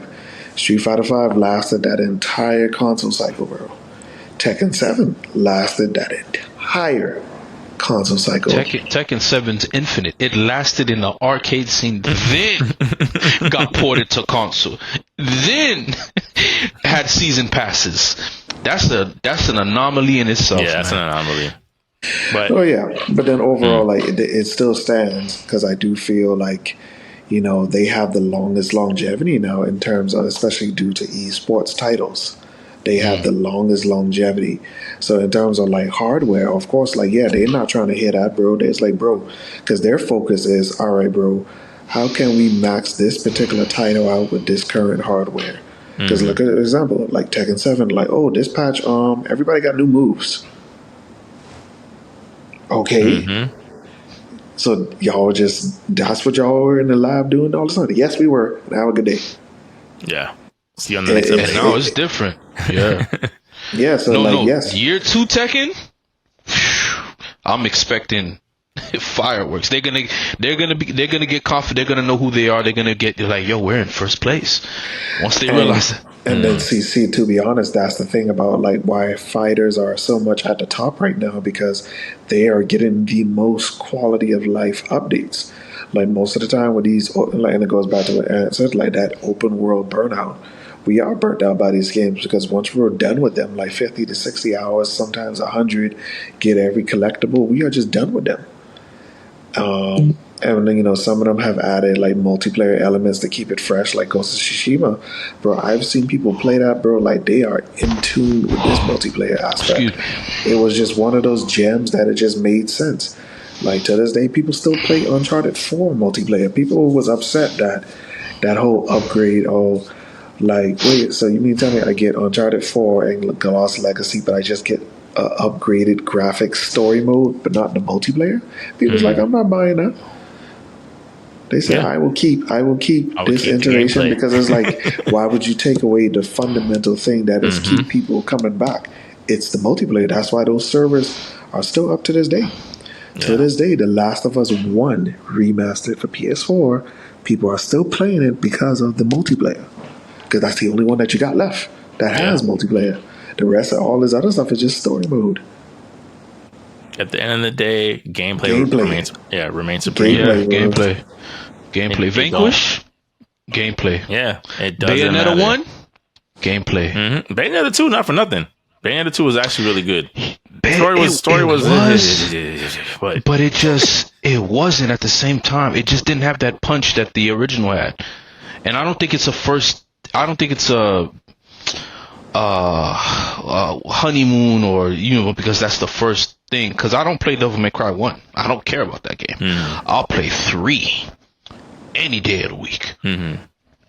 So it's just that's the installment that lined up with the stars. Like Super Smash Brothers Melee is Super Smash Brothers to me. I like Brawl. I applaud Brawl for all this game will never happen again in the history of gaming. You have Cloud and Sephiroth are in that game. Terry Bogard and Kazuya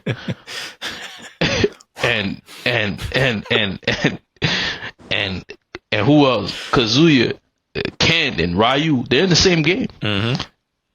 Geese Howard and Akuma are in Tekken. Geese Howard, the scumbag of scumbags, and the demon lord Akuma are in the same game with Heihachi's personality. That's you're not gonna get now.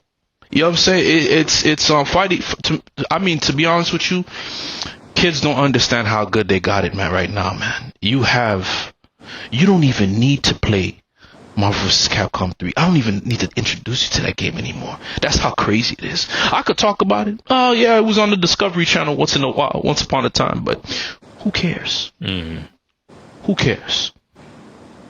Gameplay remains supreme, bro. That's what it is. Gameplay, exactly. Who cares? Supreme. Yeah.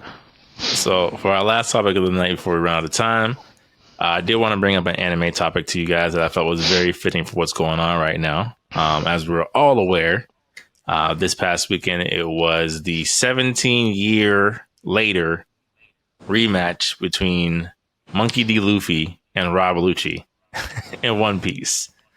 And the internet... the internet did its thing and got to it, and the think pieces were already out, and everyone was like, it's the reemergence of Gear 5, it's Rob Lucci's awakened Zone form, and so on and so forth, and yada yada yada yada. He gotta retire, man. And he gotta retire. And yeah, he does. After this is his last stand. But he lost the Piccolo, so it's like he got to retire.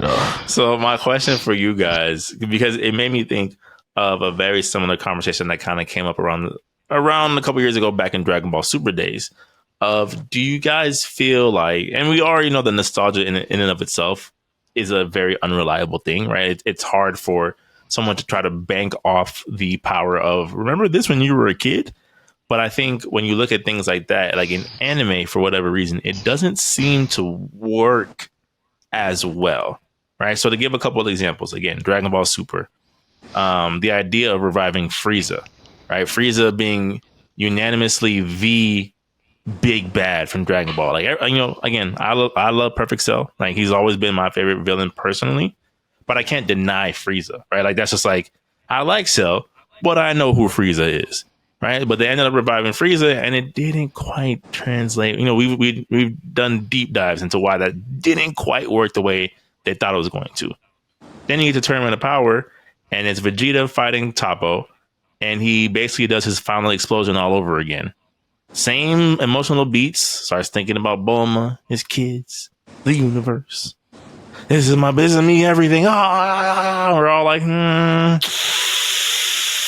Super explosive wave. So yeah, super explosive wave. We're like, no. It was a front. He did a super explosive wave from Tenkaichi versus Final Explosion. It was a front. Yeah, we're like, this is not quite. It don't have that same to it this time around. And I look at this rematch, even though we've known that it's coming for a while from the manga.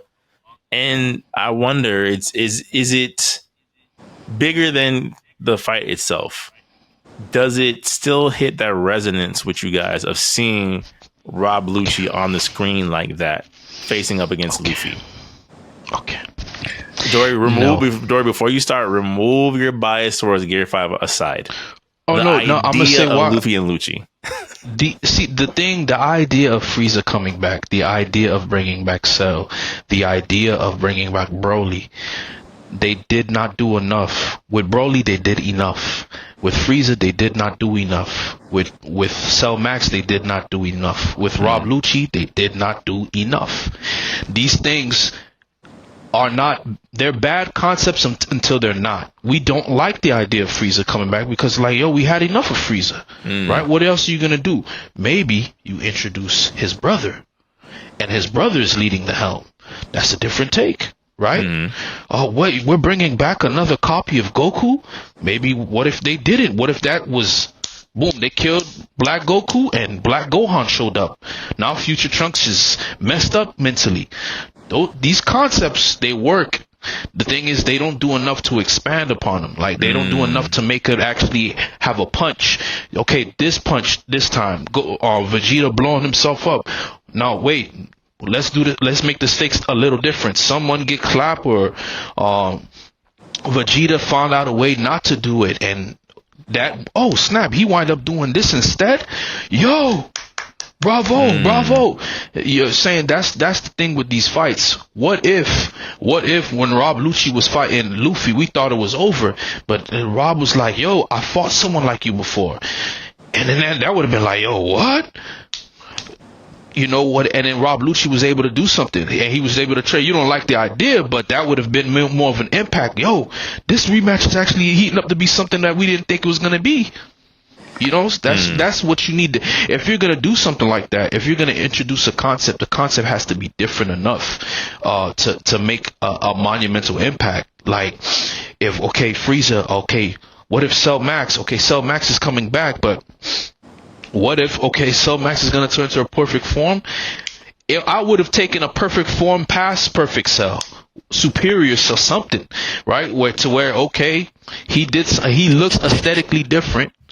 But can you guys hear me? Am my mic okay? No, you're good. Okay. Mm-hmm. He looks aesthetically different, but the stakes in which he became, he gets his memory back. Or what if he doesn't get his memory back? What if he has different interests from the Cell that fought in the tournament, that wanted to destroy and absorb the world? What if he was like, you know what? I think I want to create something of my own race. What if he had a Mont Blanc moment from Astro Boy? It would have been anything. A lot of these things and ideas could have helped. He said, wait, what if I want to be Dr. Gero now?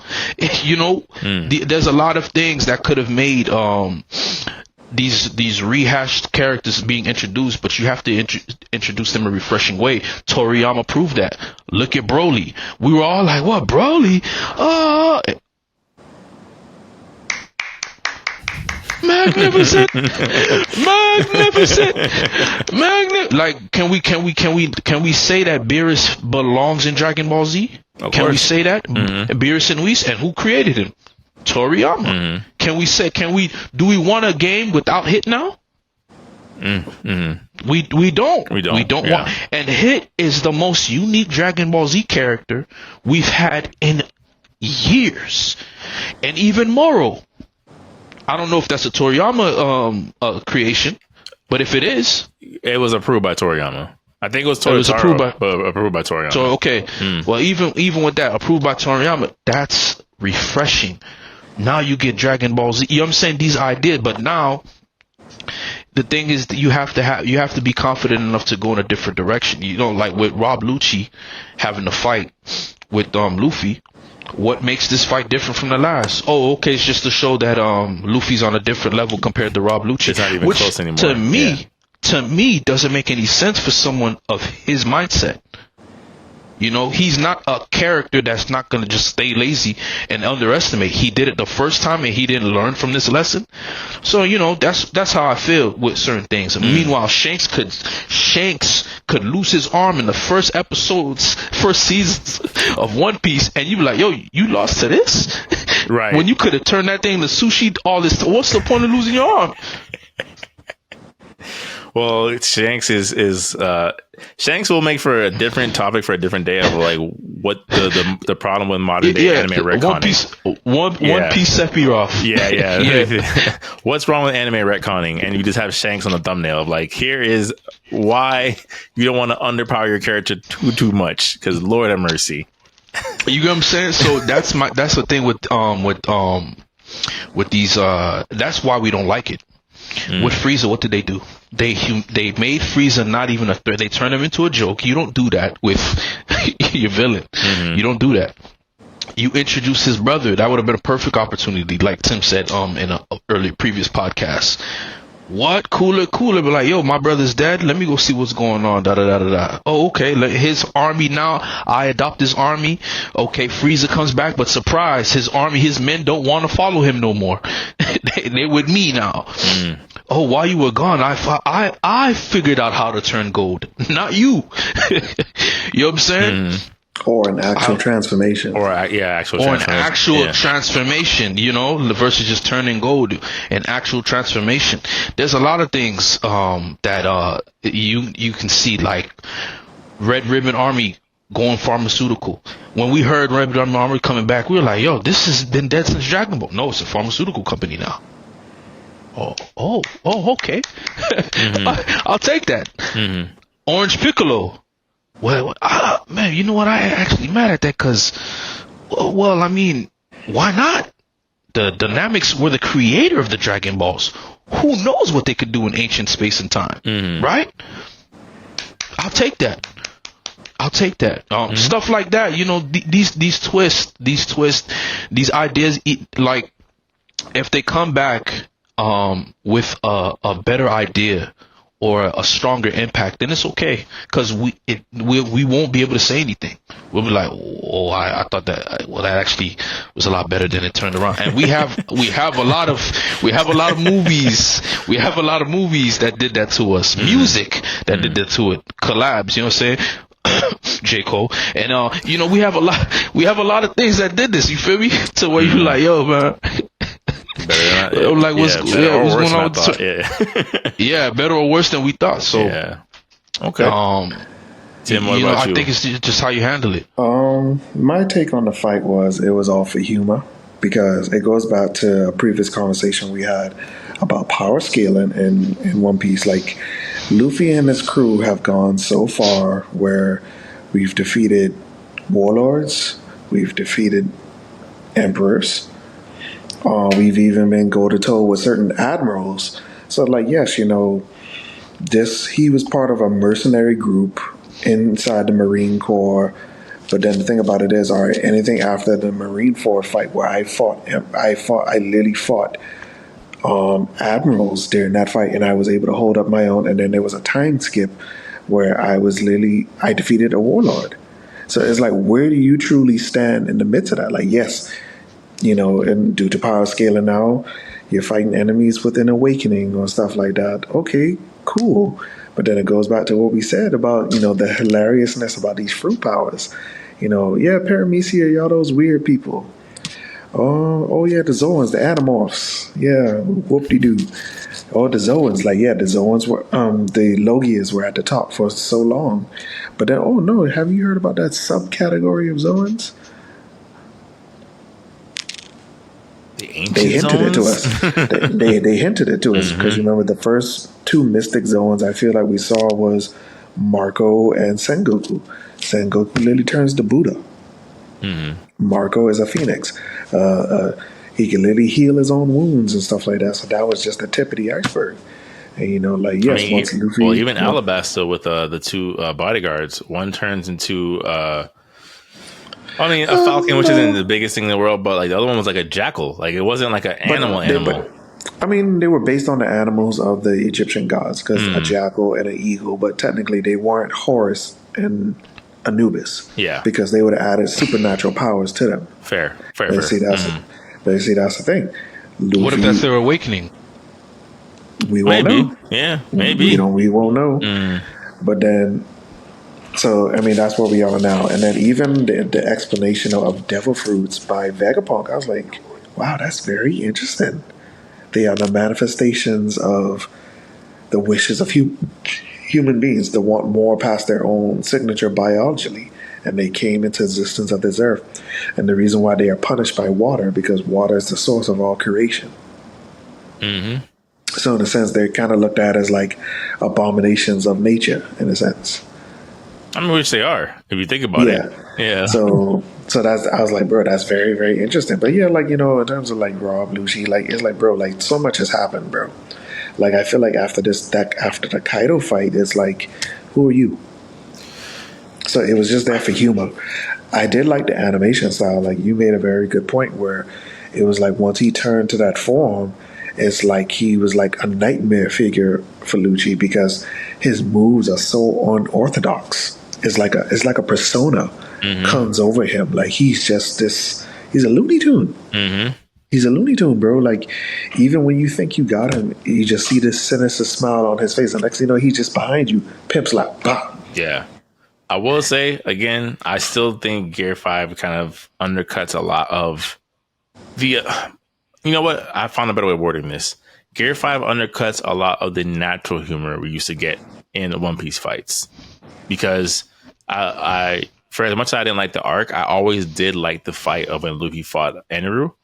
And one of the things that, to me, especially initially getting into One Piece, that I thought was hilarious is that not only is Luffy a natural insulation to electricity, but Eneru didn't know what rubber was. So he's like, why can this guy? And, you know, like, it was just naturally funny. And I think Gear 5, even though there's more layers to it now of like you said, Tim, it's It's like it's almost like this Joker personality of like literally like the Joker. Like I'm laughing, but this ain't funny. You know, you're starting to get a little bit more of that now, which makes it a little bit better. There's still that it's hard for it to be funny when that is literally the embodiment of the character, right? If the whole thing Tom is for and him to Jerry. be, No, I mean the part where he said "kiss my ass," that was very funny. yeah, but it's still in that like that comedic like. For example, it reminded me of when Trunks and Goten fought Broly, right? And Trunks' thing was to moon Broly of all things and say, "Come get me." It's like you don't expect that, but it's also, well, Trunks is 9. Of course, he would think to do that. You know, like it's one of those things where it's like it's just. I found more entertainment in the moment of Luffy punching the ground and having the ground hit Lucci in the gut. That I found funnier because it's like, wow, he's just so unpredictable. Like I would have never thought he would But see, hit the that's earth why and I use said, his bro, powers. it's going to grow on you. And that's what the part I keep telling people, it is going to grow on you with every fight that comes because, like I said, when they do their awakenings, the environment also plays into a role. Because I did kind of feel like elements of like Looney Tunes or Roger Rabbit when he just punched the ground. I thought like it would have traveled like a mole, but it didn't. Like no, it just he did like a kid boo and just boom. Mm-hmm. And it's just, even when he punched him the first time, even the sound effects of like how he was bouncing and bouncing until he hit the building, it's like it's there for like comedic material, bro. And some of his friends, especially the ones who didn't witness the Kaido fight, I think they said Usopp said like, "Yo, did Luffy bleach?" It's funny, bro. And it's just like even Vegapunk seeing it for the first time, he's like, "The White Warrior," and everybody's like, "Wait, who? The Liberator." The Liberator who laughs, and the Sun God Nika, extraordinary. And it's just like he's just so taken away about it. And then even in terms of like when they say like no, but his fruit is called the Gun fruit, he's like that don't exist. Yeah. My thing is I still think that it's been the enemies has been used against that hurt it also. Like I do feel it's Lucci, bro. It's Lucci. I do feel Gear 5 is good. I do think Gear 5 also is learning from Dragon Ball Z of not introducing too many transformations. I do feel like they're going to do what they did with Gear 4 and add layers to it. Mm-hmm. Like how he went from Bound Man to Snake Man. Mm-hmm. I do feel like they're going to add layers to this particular transformation that gives it depth for different people. Where does it go? You got you got Looney Tune. He's technically invulnerable, right? Oh, he's not. He's not. Okay, so like even him not taking damage seriously, it's like watching Wile E. Coyote. Like Kid Buu is not my favorite character for that exact reason why I don't like Joy Boy Luffy. I don't like those characters. It just that's the same reason why I can't stand Pegasus's deck, and the same reason why I hate the Joker. Like the Joker, he's a cool villain, but he's not up until Heath Ledger's version. I prefer Heath Ledger's version. People are gonna look at me, what? Yeah, I know it's blasphemy, but I don't mind a blasphemy against you. You know what I'm saying? Like I don't like those characters. You know what I'm saying? Like those characters never appealed to me because I just feel like what else are you gonna do? Like how do you defeat Tom and Jerry when they freeze themselves and they drop an anvil on their head? You say, oh no, he just defeated them because this time you remove the element of anticipation and the element of surprise. Or the element of that's like you fighting Mr. Pitterwick, where you have to get him to say his name.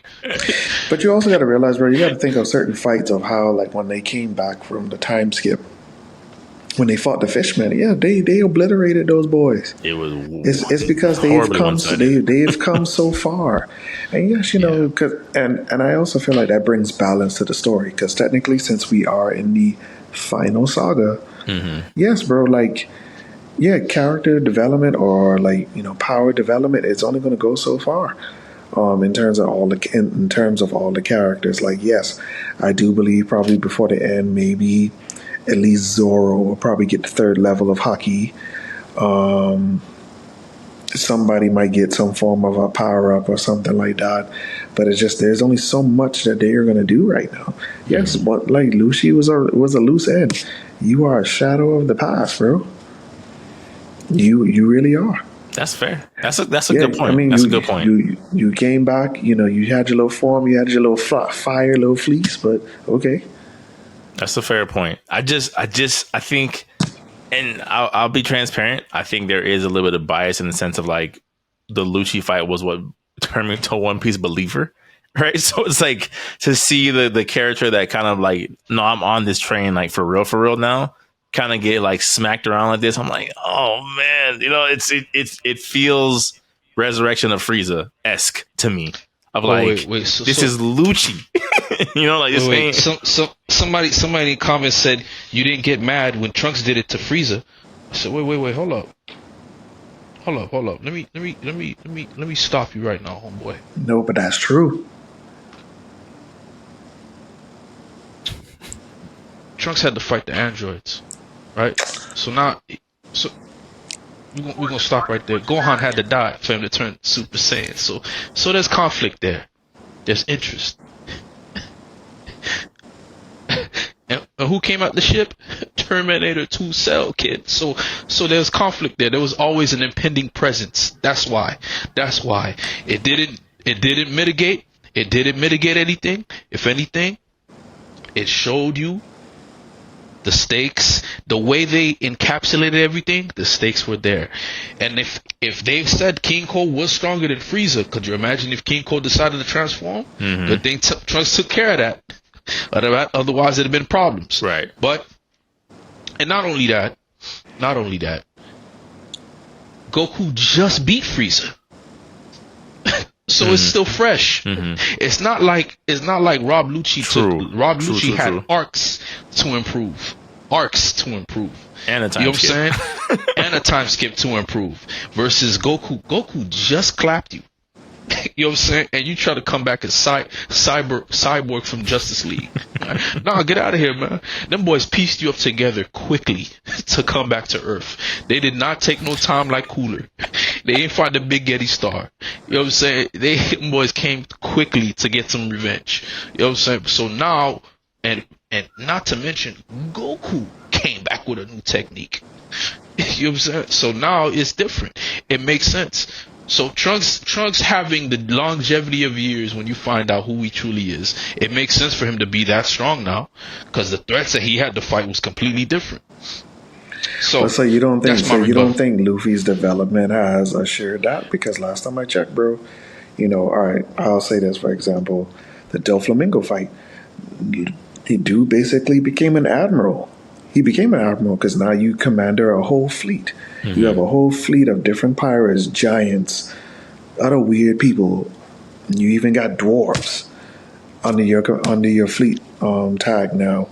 And then, you know, of course, you went to the land of samurais where, you know, you basically fought like an army of Zoans, an army of ancient Zoans, is a fact. And it's like, there were so many stakes that were at heart. Like, yes, bro.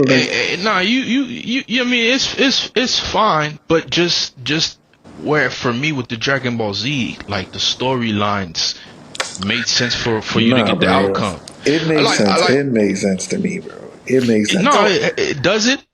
No, to me, it does make sense to me as well. I just think in terms of like, I think what you said earlier, Joy, is something that I agreed with. Of like, why did we need to see this particular rematch?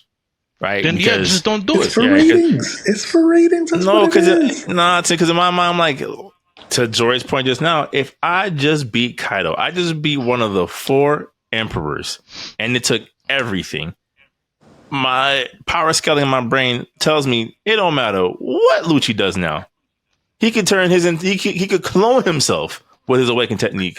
But I know Luffy's gonna get him out of here. But it goes back to what we said in past podcasts, bro. Animes have gotten past that point. Like, remember, like how I said, when them edits hit the internet, it's about the internet. It's about like flashiness, bro. Like, literally, the day after that fight was finished, bro, Instagram, Twitter, yo, y'all saw that Rob Lucci fight, and people just released their edits, bro. I don't think Oda was thinking about. And you even did it too in our group chat. when you posted that picture with him in the shadow, it's like, bro, that's what they want people to do. They want people to share it. It's about clicks. Maybe It's about clicks. It's Toei, about people but not talking about Oda. it. Maybe Like Toei, but not Oda. so people are talking about One Piece. People are talking about One Piece. People are talking about Rob Lucci. People are talking about this. It's the increased social media activation about these discussions. Maybe Toei, but not Oda. How do you maybe Toei, yeah, but not Oda? How do you just? I can see why you could justify it from an anime standpoint, but how do you justify it from a writing standpoint? How do you justify the rematch in terms of pen and ink on paper? Well, to be honest, I feel like that only really matters for us because it's like, yeah, it was 17 years for us, but the people who just started watching, because I've met a lot of people, they're doing the Game of Thrones things now. They started from episode 1. One of my friends, she's in the Dressrosa arc. She's like, bro, like this part is so long, but it's the simple fact that yes, there are people who are watching this now all the way straight through. So yes, when they get to the part when they get to this fight, it's humor for them. Because even after you're seeing this journey on a much more consistent basis, you're just like, bro, we've done this is just for comedic material. It really is. It really is. Yeah, after that one punch, he transformed. He looking flashy. He looking like a Amaterasu Grimjow fusion. But that's just it. And then, he attacked Centauru out of just to be petty, and that's just it. That is just it. And sometimes we just got to take it as that. Especially as manga readers, we already know what's going to happen next. It's like, yeah, there's only so many things they could flesh this out with. Okay. And like how you just said, bro, there's just certain scaling factors that I just think is just because, for example, look at Blackbeard. Blackbeard is basically a Japanese chimera with all 3 fruit powers, but the moment Relay shows up, it's like, all right, stop what you're doing. We need to get out of here. But then this is the same dude who taught Luffy for a time skip for 2 years, who taught him 3 levels of haki just in that short amount of time. It's just like, he's literally he's kind of almost like, what's another equivalent to Chuck Norris? Give me a character. Because Shanks is Chuck Norris, but Shanks is definitely Chuck Norris. Some timeless character. Whis? Yeah, some timeless character. Whenever Relay shows up, everybody just drops everything and they say truce. And that's it. You know what? The Green Ranger? We can't use our words. It's fine. The Green Ranger? That is just a comic relief, bro. Because to be honest, bro, you know what would be the funniest thing out of One Piece? That Buggy might actually find it.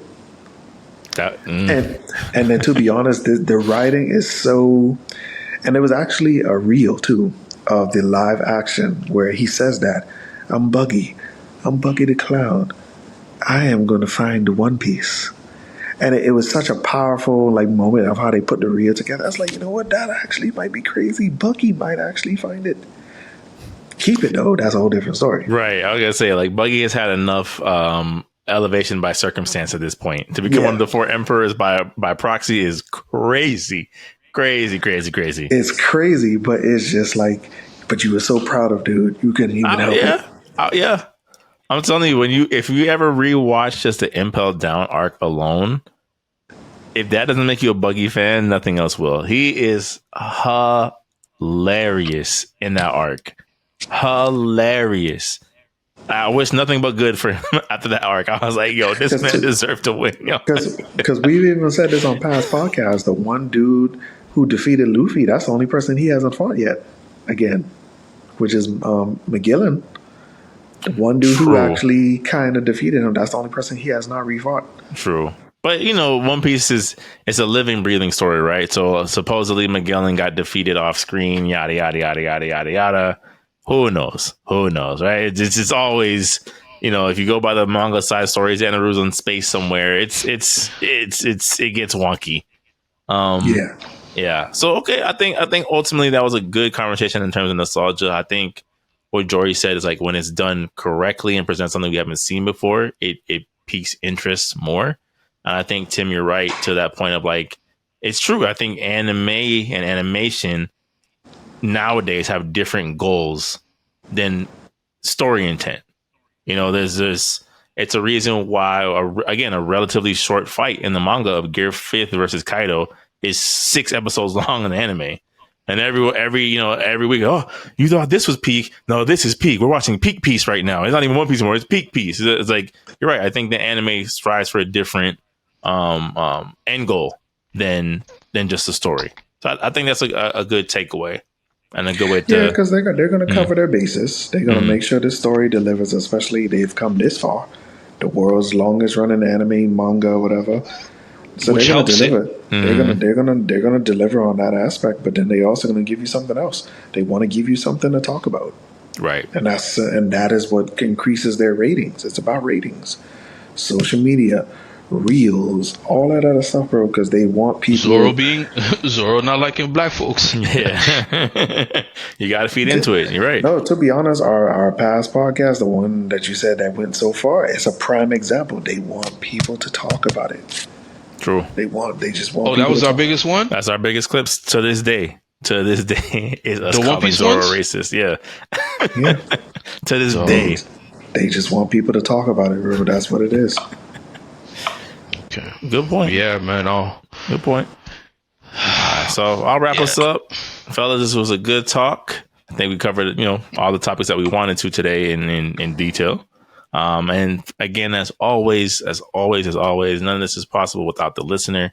So if you took the time to listen to this all the way through, watch it all the way through, watch it in segments, and you left a like, you subscribe, you left a comment, we really and truly always appreciate every view, every click, every subscriber. Spread the word, guys. Spread the word. We can't do it without you. Yes. We want to do this with more passion, with more freedom, with better quality, so you guys can get our in-depth thoughts and give us our credit, because we are the prophets of this game. We've been consistent. We need to drop that mixtape. We've been consistent in our predictions about almost everything in the entertainment media, and we will continue to give you that. The 3 wise men are before you. The 3 wise men are before you, guys. All right. So let us continue. We thank you. We love you. This is just a beautiful. This is actually very therapeutic for us. We can't wait to get in-depth gaming with you guys, and you'll see some of our clips later on. But small steps. Do not despise small beginnings. Yes, 1000%. On that note, we love you. All right. Couldn't have said better myself. Love you. This is Antonius the Gamer, Super SS Rank, and Mikkel Smith, the Gamer Podcast. Thank you guys, and until next time. All right. All right.